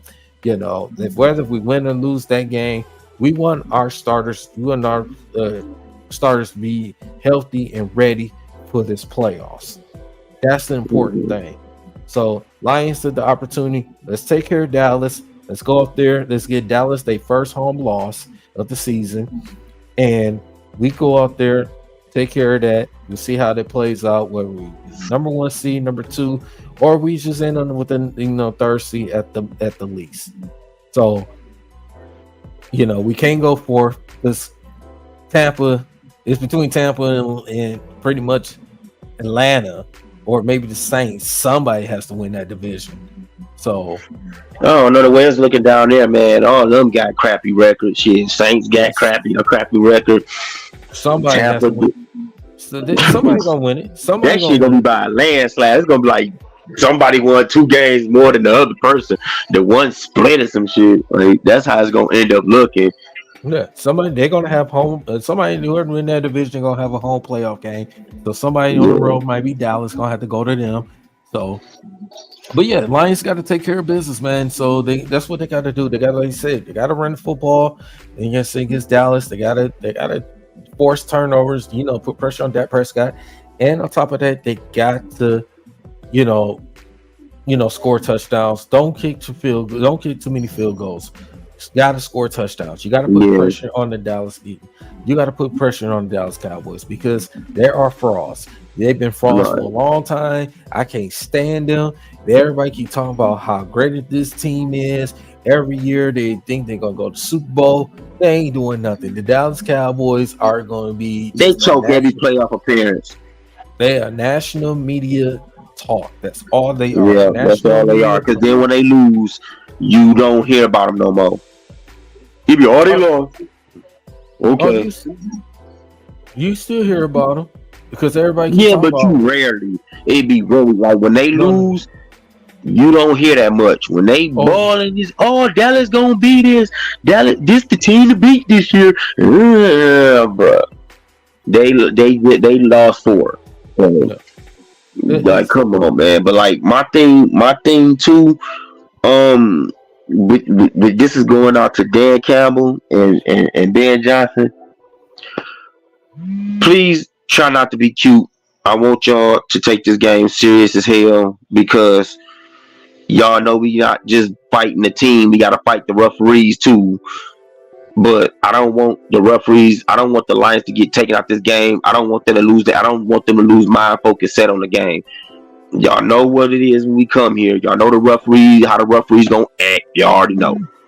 All y'all need to do is come out here and ball out of control. Get this dub so we can go back home. So we can deal with Minnesota.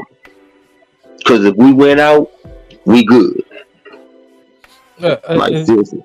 Yeah, and then like I said, just gonna take care of business. Like I said, even we beat Dallas. If we don't play us, like I said, don't play our starters against Minnesota at home. Don't play them because the simple fact we need our players, our starters to be healthy going into the playoffs.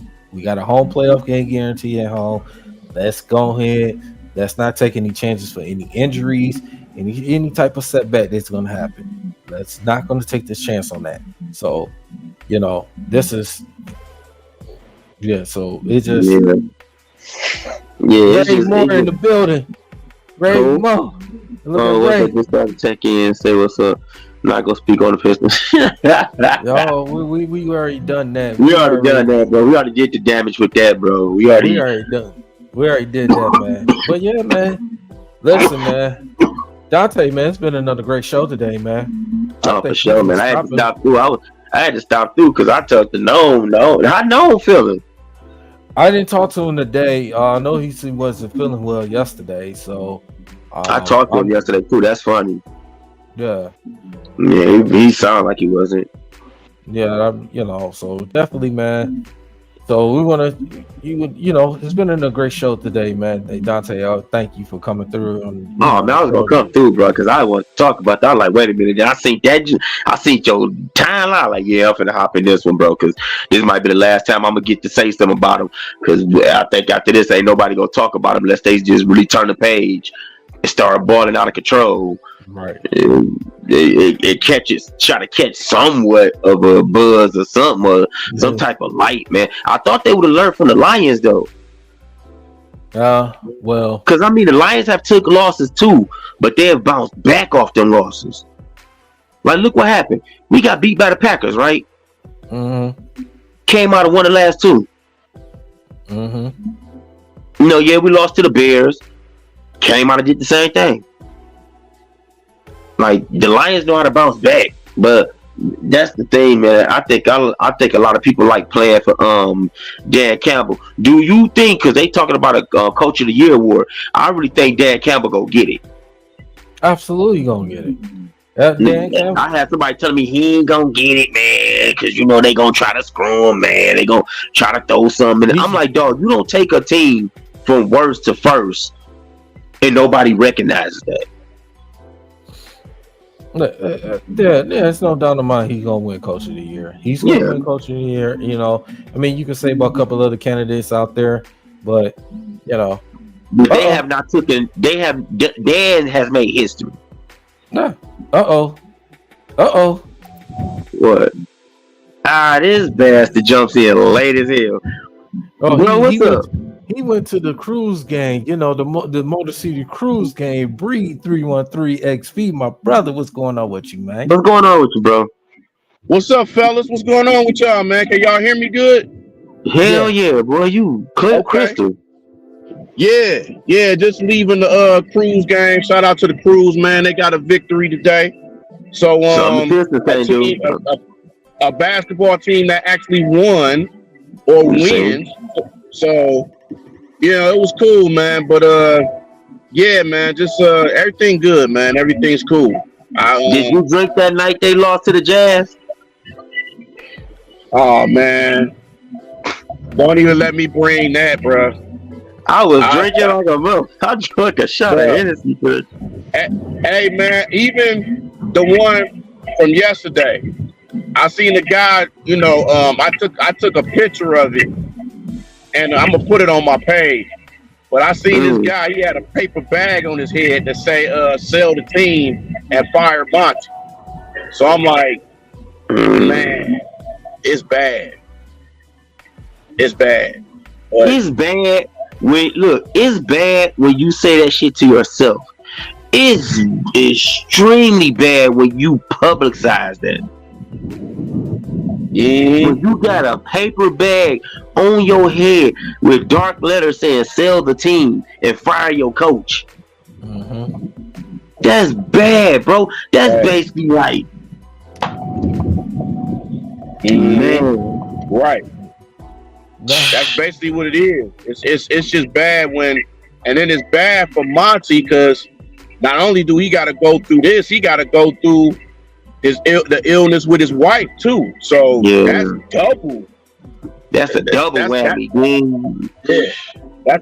That's extra pressure. Boy, Monty be at them games about to go into the car smoking a blunt afterwards. Like, I don't know what to do, man. Like, yeah. Well, yeah, Bree, man. Hey, so we was talking Lions. We was about to end the show before you end up jumping in. I know you drive. I'm glad he jumped in. That nigga look like Batman in that movie. Man, yeah. Trying to get this damn camera to go right as I'm driving. Oh man, I've done that shit before, bro. You be like, you trying to get it fixed. And I was saying, I was asking Daryl. I asked Daryl a good question. I asked him, do you think, because the coach of the year going around, do you think Campbell got a clear shot to it? I think he got a clear shot to it. I think it's gonna be probably either between him and probably the coach of the Dolphins. Mike, I'm gonna tell you why. I'm gonna tell you why he gonna win it over the Dolphins, coach. Because he took a team from worst to first, and he did something for a team that hasn't been done in over 30 years. You think the people that's about to give him the coach of the year, you think they're finna give it to a Dolphin guy over there that a team has been there before? This guy has just took the Lions have not won a division title since '93. That's crazy. And that's history. He just made history.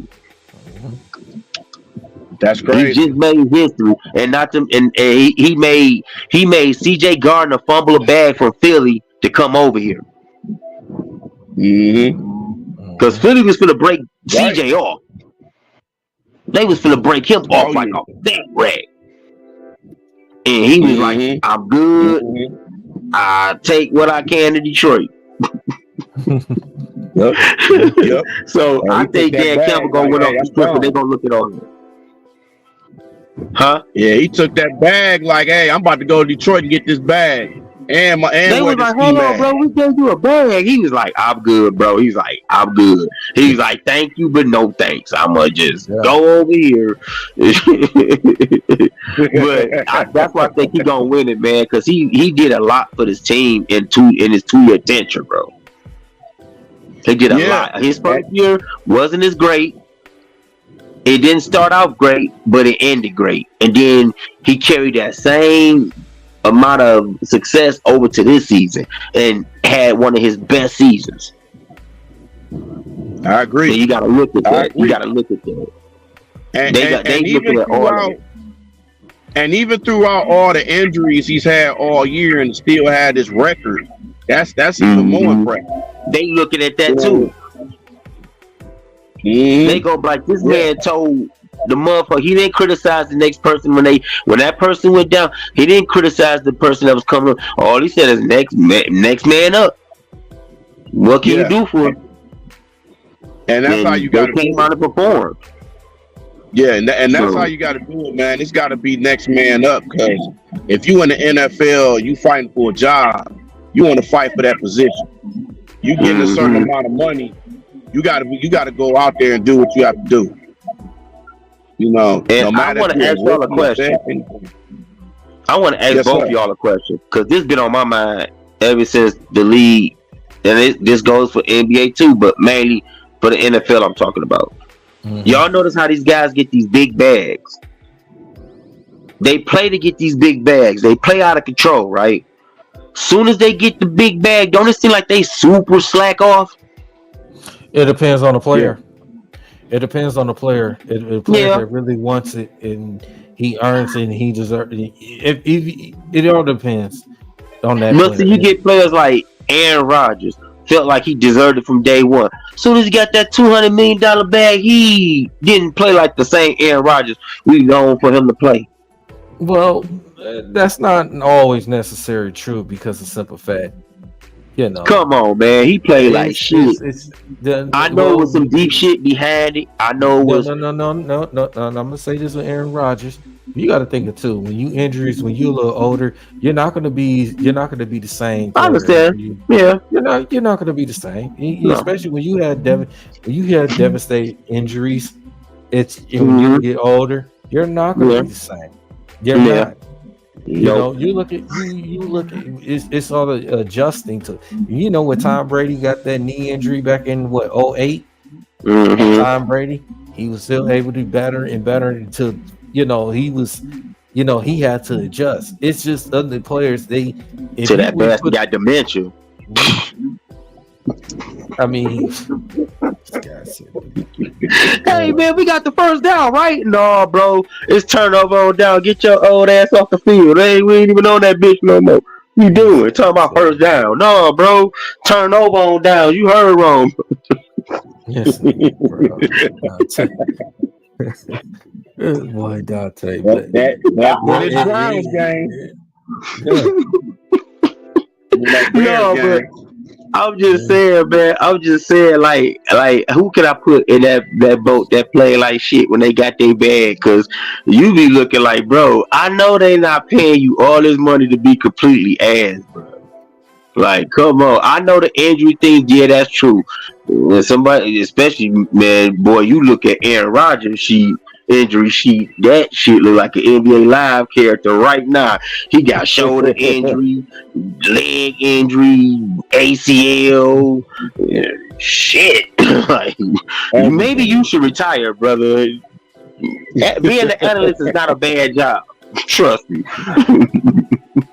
But no, I was just saying, like, certain people get that bag, man, Daryl, and they just be like, I got it.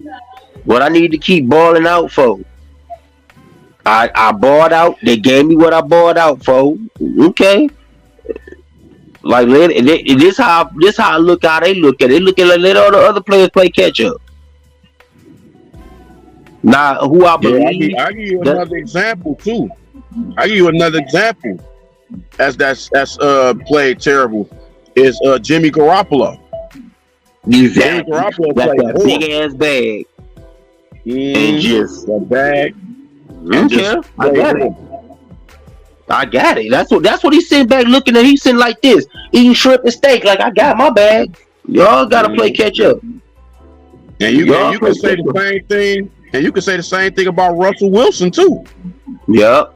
Yeah, that's what I was gonna get on. Speaking of Russell Wilson, he's been benched for the last 2 games of the regular season. Well, he's probably finna retire, so I'm pretty sure of it. Because I seen this old ass try to run against the Lions. I'm like, dog, you ain't got it no more. When you got a young Aiden Hutchinson on your ass and you got a young ass Iffy on your ass, you ain't got it, bro. He ain't even see Iffy coming. He ain't even hear Iffy coming. He just was like, I got it. It was like, oh shit. By the time he knew this, he was fumbling. Like, oh fuck. Like, hey, bro, you can't hear that motherfucker running up on you. Hey, Tay, he was worried about Iffy, and he was worried about all that Future music that was playing at that game too. See, Detroit ain't shit, man. Look, bruh, I'm gonna tell you At something the about Detroit. same Detroit, damn no, time. no. Detroit. See, this why Detroit ain't shit. I'm gonna tell you why we ain't shit. Because they know he dating Future's ex, so they thinking all this in their head. He gonna be here tonight. We get to do it, and we select the music, right? I would, if I was him, I would have been had some headphones when I came out. Mm-hmm. I'm finna have them beats by Dre on. I ain't finna hear shit. Mhm. He came out there thinking, oh, they don't know nothing about Sierra. And they do. And that's why they did what they did to you. And you had that, that cold and crazy cold. And now your ass getting sacked because you heard that shit in the background and wasn't even thinking. And that's why you had a terrible game. Like bro, he out of here, bro. He just should, after this year, look, your coach done benched you. He already embarrassed you at our game. He cussed you out at our game. So just quit, bro. Just quit. Yeah. Just might as well quit. See, and the thing that cost them to me when they stopped going to Jerry Jeudy that game, when you had that 40-yard reception, it's almost like they didn't go back to him since after that. But And I'm about to contradict you on that because you remember how Minnesota kept going. You remember how Minnesota kept going. Minnesota kept going at they kept going to Jefferson, Osborne, and Hawkinson. You see what they did with Hawkinson, right? You out of here, bro. Now, okay, mother, what you gonna do now? You only got two. You got Osborne over here, and you got Jefferson. What you gonna do? We on both of them. Who's your third outlet? Mullins had no third outlet, and you see what happened. If he said, okay, motherfucker, you gonna keep throwing to this month? I'm finna show you something. Throw to him again and see what happens. And what did he do? I'm gonna throw to him again. And dog said, I saw that. I saw you watching, dog, the whole time. That's how Kirby Joseph was getting him. Yeah, I'm a player. I ain't on him. And then he just like, bro, I'm right here. Like, I know you overthrowing my man. I'm on it. Oh, you underthrow him, man. I'm right here too. Yep. Like, where you gonna go?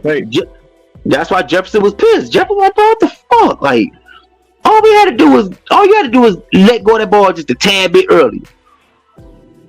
You decided to try to do some swim back in shit and got picked. And then hey girl, I'm gonna tell you something that concerned me about that Minnesota game. They could have shot over to Nick Mullen. Nick Mullen did not once look pissed. He looked like shit happens. That's how he took it. Right. Shit happens. Right. It happens. Bro, you supposed to be mad, dog. Y'all lost at the crib. We became the NFC North. Then on top of that, y'all about to go against Atlanta, and they could possibly run y'all. That's true. And then y'all gotta come back here. That's not looking too good for dog.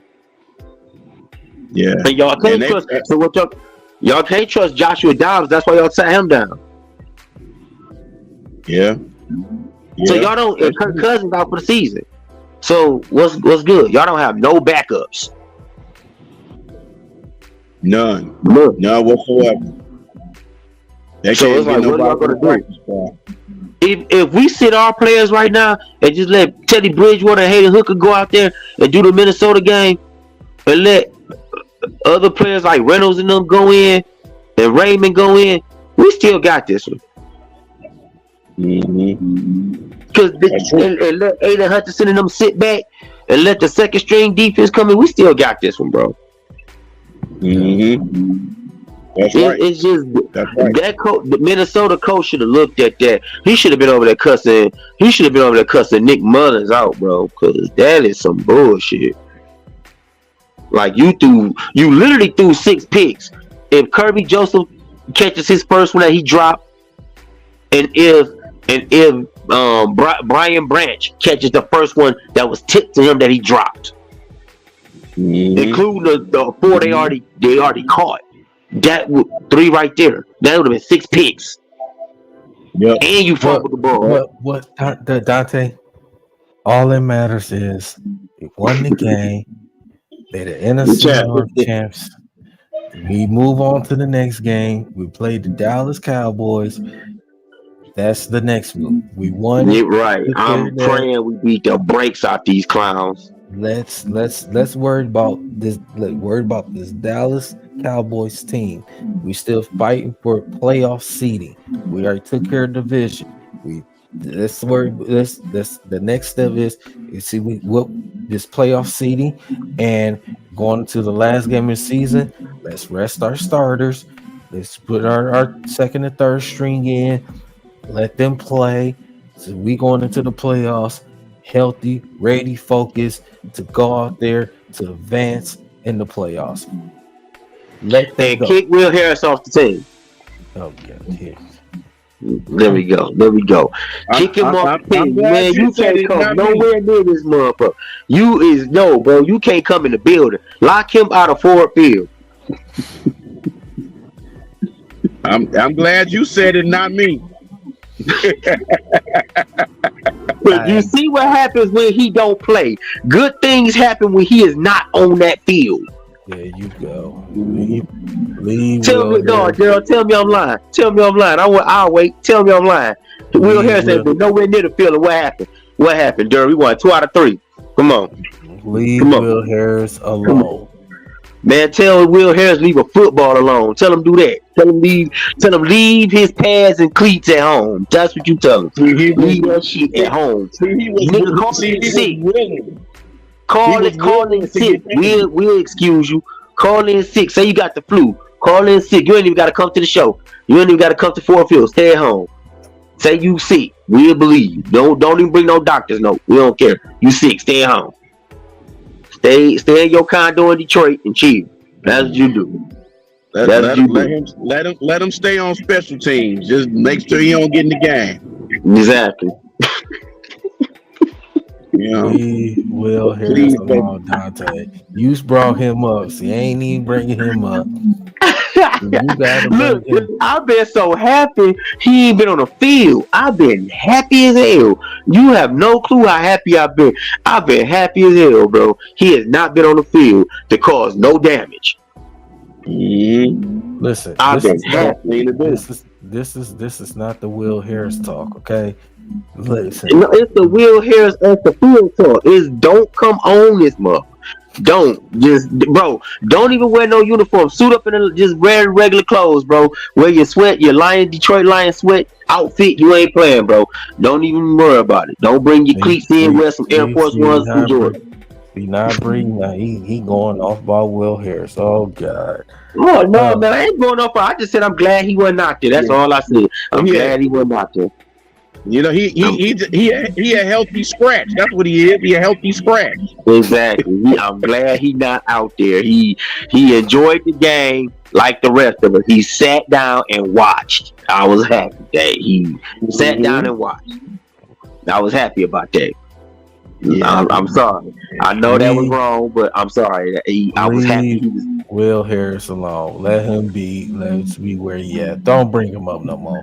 Tell him leave the pads and cleats alone. That's what he need to do.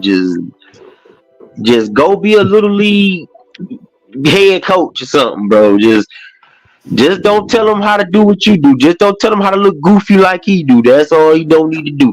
Don't tell them kids. Don't be go out there tell them, yeah, man, I caught about 3-4 picks. Man, no, bro. You exactly caught 2 picks, bro. Don't be lying talking about you caught 10 because all these kids watched you on Sunday and watched your ass get smoked like a backwood. And so we know your ass is not catching on there. Okay, Dante. No more Will Harris talk. Okay, no more Will Harris. Hey, Tracy Walker got benched too. I was trying to figure that out. Listen, we no more Will Harris talk. Okay. No, I'm talking about Tracy. Tracy Walker got benched. I was trying to figure out what happened to that. Well, Tracy would be fine. He better than Will Harris, obviously. He'll be fine. Yeah. But man, fellas, man, it's been another great show today, man. It's been another great show. I know Bree, you joined in a little late. I know he was at the Motor City Cruise game today. And Bree's been all over the place, man. You know, he been at the Quick Lane Bowl. He's at the Pistons game. He's been everywhere, man. Man, Bree be flying to them games, dog. Now I didn't get a chance to go to the Quick Lane Bowl. Unfortunately, I didn't get a chance to. I did go to the Piston game because Man, where you get your tickets from? He's a plug. Lions, bro. I mean, as far as the Quick Lane Bowl. I'm talking about bro. Listen, let me tell you about you, bro. You be at the damn you be at the damn G League games. You be at the Piston game. I done seen you at the damn Red Wing game. I know that's very hard to believe. I'm like, yeah. I know brothers ain't going to no hockey game. The last hockey game I went to was when the Red Wings versus the fucking Colorado Avalanche and that big ass fight happened here. That was the last time I was at a game. And you be at the damn Tigers game, the Lions game. What the fuck? I'm like, bro, it ain't that much in the game. Both those games be back to back. Hey, Tay, sometimes I'll be even at the Grand Rapids Gold game too. This motherfucker, he just man, bro. That boy a D-boy for real, something, bro. There ain't no way in hell you got that much ticket power. That boy, do you be close, bro? You don't be like nosebleeds. You be close as hell. You be close enough to take pictures with these motherfuckers. Dante, he's the plug for a reason. I know that. Well, I believe it now. I'm not a plug, man. I'm just lucky, man. It's luck. Yeah, just lucky. My luck ain't got shit to do with it, bro. Luck. You get 5-4 different games out the week, bro. Hey, 0-16. I'm just lucky, man. I'm no. 0-16 got a point, bro. I don't even have a socket. She said because he connected. Yeah, he connected like a motherfucker. He connected like a motherfucker. He be on the flow. Bro, you be on the flow of them games. Hey man, the only plug I got is the sports app called Game Time. That's who can hear. That nigga be getting them tickets for discount like a mother. He be paying $100 for flow seats. I wish. I wish. You be close, bro. Hey, Tay, check this out. You can, for the cruise, man, you can get a horse side seat for like $50-$60. Let me tell you something, bro. I went to the Piston game in 2018. No, my bad. I scratched it. I lied. I went 2021. I went with the Pistons versus the Miami Heat. Now watch this. Them tickets had to been a lot of money. Because do you know where I was sitting at? I was sitting a row from the floor. I could literally see these bastards shoot the ball. And was hoping and praying they ain't block one of them bitches and they come swinging towards us. That's how close I was. I was that close. I could see the sweat dripping off these motherfuckers. Like, I was that close. And I bet you them tickets that I had was probably like $4,000. Damn. Yeah. And I had free parking. Oh, well, that's that. There you go. That explains it. And I got them tickets. Hold on. And I got them tickets from work.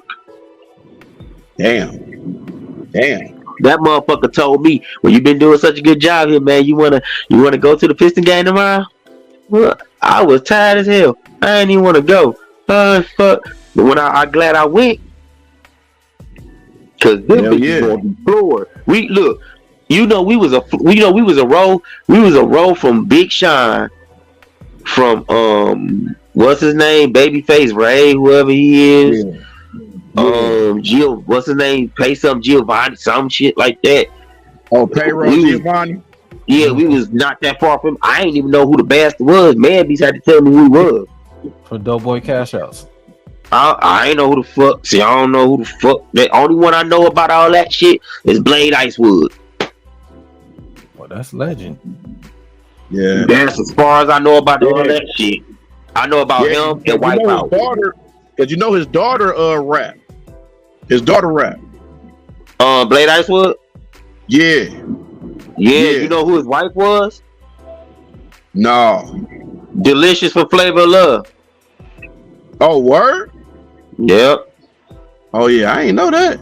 Go watch the episode of Flavor of Love, cause Flavor gonna ask her a question like, "What you doing here?" Woo woo woo. Like, and she gonna tell him straight up, "I don't need none of this. I had all this before. My ex-husband was a famous rapper. I knew then. Oh shit, you from Detroit, and yo dude was dog. Like, oh, Yeah, I okay. didn't even know that. Yeah, that was Ain't even him. That's know her, bro. That was her. Blade Icewood was her, bro. Wow, that's what's up. Yep. That's really Yeah, what's bro. up. So she told everybody. That's how I knew who she was. But yeah, man. That like with that, like we didn't. Jalen Rose was at the game, so it was Jalen Rose, Big Sean, 42 Doug was there. It's 42 Doug. It was Pay Giovanni, and it was what's his face? I said Babyface Ray. I didn't even know who none of them was. That was sad. I didn't even know who none of them was.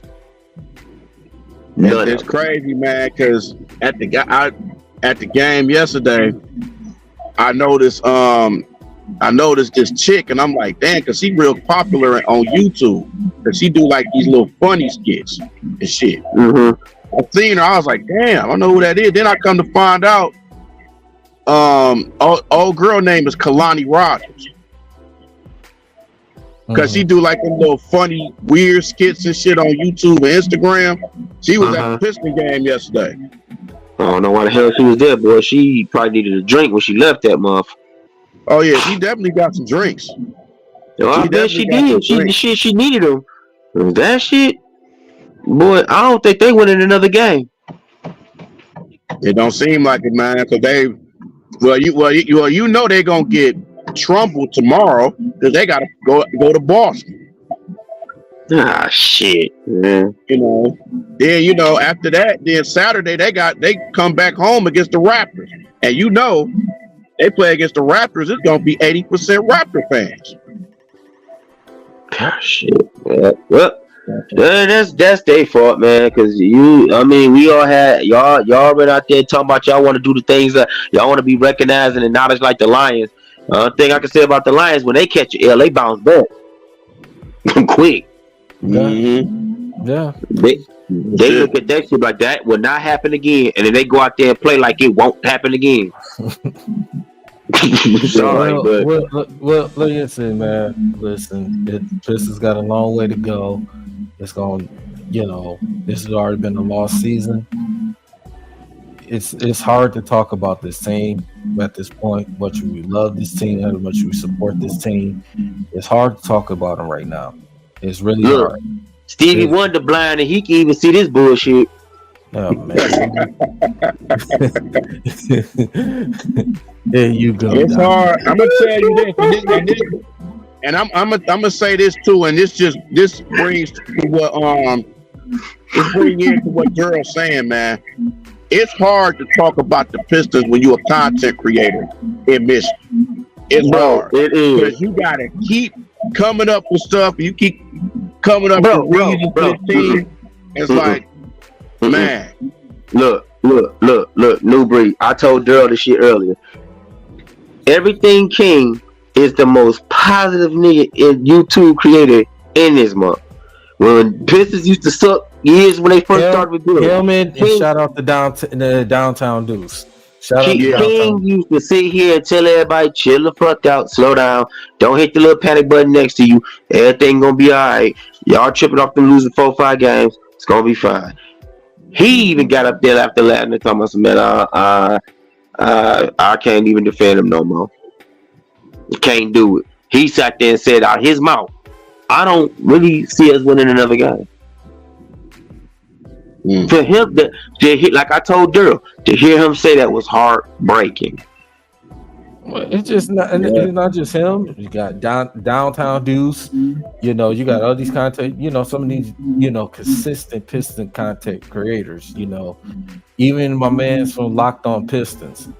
Cool Khalil. Man. It's really hard to talk about it, man. It's really hard to talk about him at this I know point. Stevie Wonder would be pissed if he was at these games. What the fuck are y'all doing? Just like play some defense, man. Just grab a rebound. Damn. Just like shit, man. Just play. Leave Stevie Wonder alone. Stevie Wonder be cussing his people. Why the fuck y'all bring me to this shit? Y'all knew he's gonna lose. Okay, Dante, you something else, brother. All right, man. Listen. To the motherfucker. Hey, right here, man. Why y'all bring me here? Y'all see us losing. Why y'all bring me this shit? I could have heard this shit from my house. Oh, It's crazy. it's crazy. It's absolutely Bro, crazy, man. bro, he's some bullshit, bro. Oh man, I'll tell you. All you can say is thank God for us having the Lions, man, because You ain't lying, bro. Cause there'll thank be some God. good. Thank Boy. God for the Lions. Thank God for the Wings. I know the Wings been up and down lately. But they got Steve Eisman. I'm not worried. That boy be getting this shit done, bro. And if you're a Michigan fan, you thank God for Michigan right now. If you because you're going Go blue. Go blue. Just go Roll Tide. Anyway, but Hey, I used to do that shit too. I used to go for Roll Tide. go Roll Tide. Yeah, Alabama's gonna win. Hey. I know it hurt. Yeah, Hey, I know it hurt. hey, D. I hope Michigan gets spanked like Eastern Michigan did in their bowl game.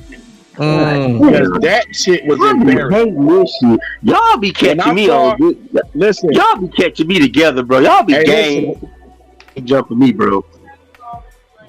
Y'all know I ain't got nobody in here to pin with me. I'm in here amazing blue by my damn self. I'm about to get stumped out. You know what y'all make me feel like? No. Y'all know what y'all make me feel like? You got 116. No, look, y'all. No, he ain't in here with me physically. Like y'all know who y'all mind. Y'all know who I look like. I feel like right now. I feel like that Michigan, that you have been player that y'all jumped in the locker room in the back. That's how I feel right now. There you go. That's how I feel right now. I feel like I'm finna get jumped in the back. All my team, I done left my team. All right. Okay. Okay. Listen. Listen. We'll talk about Michigan for another episode. It's no time to get out of here, man. Listen, man. This has been another great show today, man. My guy Bree had came through, and of course, we want to give a shout out to Nomus, man. Nomus, man. Get well, brother, man. Say we hold it down for you, Nomus J, man. So we got your back, brother, man. So, we hope we catch you on the next episode next week, man. As long as you're not eating your feelings. Right. Yeah, but damn, no, I can't even see your ass. You're not running to no walls either. Shit, he can't. Let's get that Modelo on. The Modelo's, he gonna be just fine. Yeah, send no audio messages either anymore. But that's all good for the game. But no, man, we just show love, man. So if you feel better, get well soon, brother, man. Everybody shout out in the chat, Foster Covers, Owen 16, to everybody that said Shakina, everybody that came through on the chat today, man. Big Willie Styles. Big Willie Styles came through for a little bit. Dynasty Sports Network, what I'm saying? They was in the chat, man. So definitely, man, it's been, we like to show love and support, man. So definitely hold it down, man. Dante, we thank you for coming through on the show, man. As always. No problem. I try to come. So everybody, so next time we're trying to get Hitman and Man Beast and whatever those guys, Ray Moore, whatever those guys, available again, man. So definitely, man, make sure y'all hit that like, subscribe to D313XP. Follow us on Facebook, Instagram. What I'm saying, like that, subscribe on our YouTube channel. We're gonna continue to grow this thing, keep it going. Myself, Breed, and Nomus, man. And shout out to you and Dante, you as well when you can. Owen 16, you always come through showing love, man. So make sure y'all continue to support this channel. So, gentlemen, it's been another great show. It's been over 2 hours. Your boy's tired.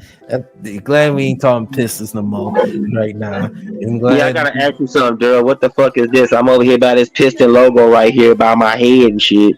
Like, they suck, and you got me over here dealing with them. They right here. Oh man, you'll be fine. You'll be all right. Man, I don't want to go out like them. They 2-27. Shit, the fuck. You go right with them. Maybe they'll win the game. Hell no, fucking with me, they gonna go 2-80. Trying to tell you. They ain't going 280. I don't see it. Shit. Somebody better be fired by 40. Shit. Nah, they ain't going 280. But yeah, man, it's been another great episode. Your boy DC1, Dante, Bree. We out of here. D313XP. We out. Take care of yourself and each other. Happy New Year's. Happy holidays. Same to you.